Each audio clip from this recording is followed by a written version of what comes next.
etap kończyliśmy w deszczu, nieco przemoczeni, a dodatkowo brudni od chlapiącej nawierzchni szutrowej. I nie ukrywam, byliśmy troszeczkę już tym etapem znużeni. Niestety tak się złożyło również, że do wieczora padał deszcz i nie mieliśmy okazji zwiedzić Ratisbony, co będziemy chcieli uczynić dzisiaj. No, nie powinniśmy się chyba za mocno dziwić, ponieważ Regensburg w swojej nazwie ma słowo regen, więc deszcz nas tu nie tylko przywitał, ale nam nawet dzisiaj rano towarzyszy.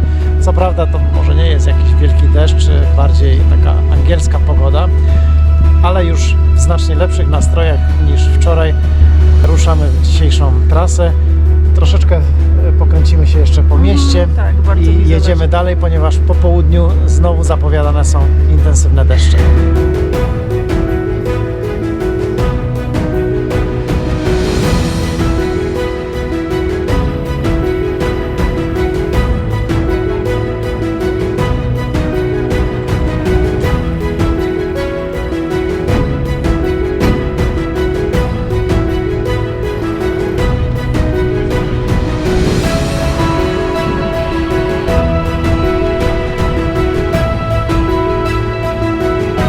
Wczoraj w czasie deszczowego dnia zdobyliśmy jednak pewne doświadczenie.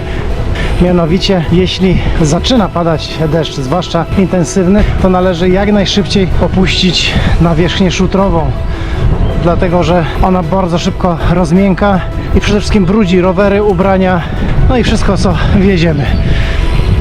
Warto poszukać wtedy jak najszybciej alternatywy asfaltowej, nawet jeśli odbywa się na niej duży ruch samochodowy.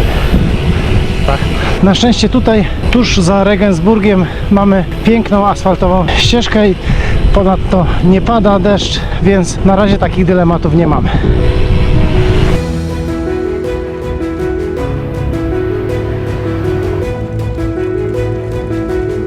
Niedaleko Regensburga, na wzgórzu Breuber nad Dunajem, znajduje się Walhalla, czyli monumentalne mauzoleum wzniesione na rozkaz króla Ludwika I Bawarskiego w 1842 roku. Budowla, inspirowana greckimi świątyniami, miała uczcić wybitne postacie z niemieckojęzycznego świata, takie jak poeci, naukowcy czy politycy. Jest symbolem niemieckiej tożsamości narodowej, a w jej wnętrzu znajdują się popiersia oraz tablice upamiętniające ponad 200 wybitnych postaci, w tym Marcina Lutra. Ze wzgórza rozciąga się imponująca panorama Doliny Dunaju.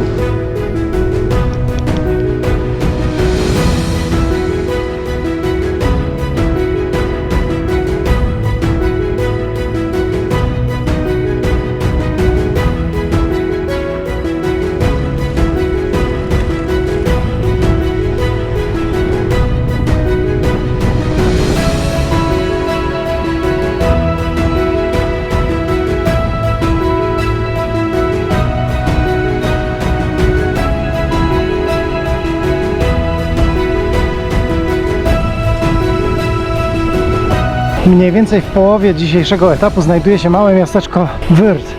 Postanowiliśmy do niego wjechać, aby zatrzymać się na kawę, może coś do zjedzenia, licząc, że pogoda się utrzyma i zapowiadany deszcz przyjdzie nieco później.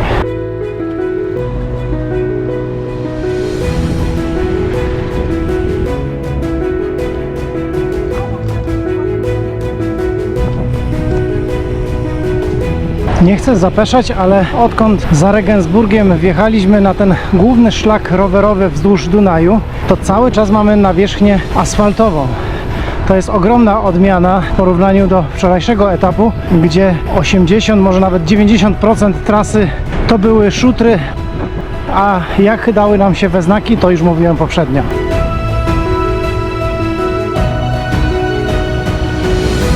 Mimo że niebo jest nieustannie zachmurzone, to temperatura dość wyraźnie wzrosła, wskutek czego zaczęliśmy zdejmować kurtki i swetry. Mam nadzieję, że nie będziemy musieli za chwilę ich zakładać ponownie.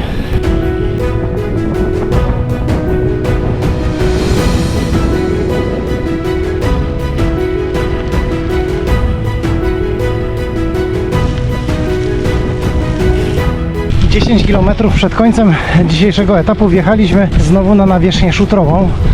Tak jak już wspominałem kilka razy, ta nawierzchnia jest dość komfortowa, ale musi być sucha. A tutaj po lewej, na nieodwodnionym polu, mijamy miłe stado gęsi.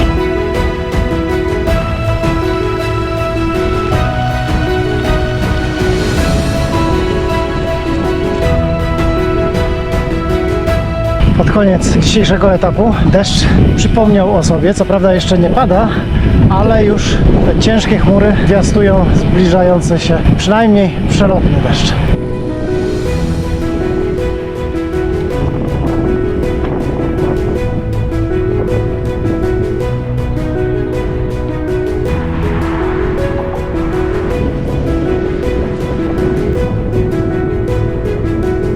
Wjeżdżamy do miejscowości, w której zaplanowaliśmy nocleg, czyli kończymy dzisiejszy etap i wiele wskazuje na to, że uda nam się uniknąć deszczu, który już na ostatnich kilometrach widzieliśmy czający się na horyzoncie.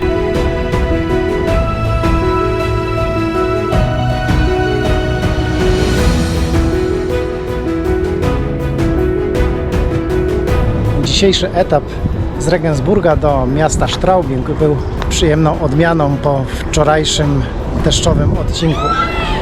Trasa była bardzo przyjemna. Przez większość czasu jechaliśmy po dobrej, asfaltowej, równej nawierzchni. Dodatkowo pięknie nam się utrzymała pogoda. Deszcz nie padał, mimo że na niebie pojawiały się już ciemne chmury. A dodatkowym atutem tej trasy był wiatr, który tym razem wiał nam przez większość trasy w plecy. Więc bardzo optymistycznie nastawieni rozpoczynamy dzisiejsze popołudnie, ale też oczekujemy kolejnych etapów naszej wyprawy.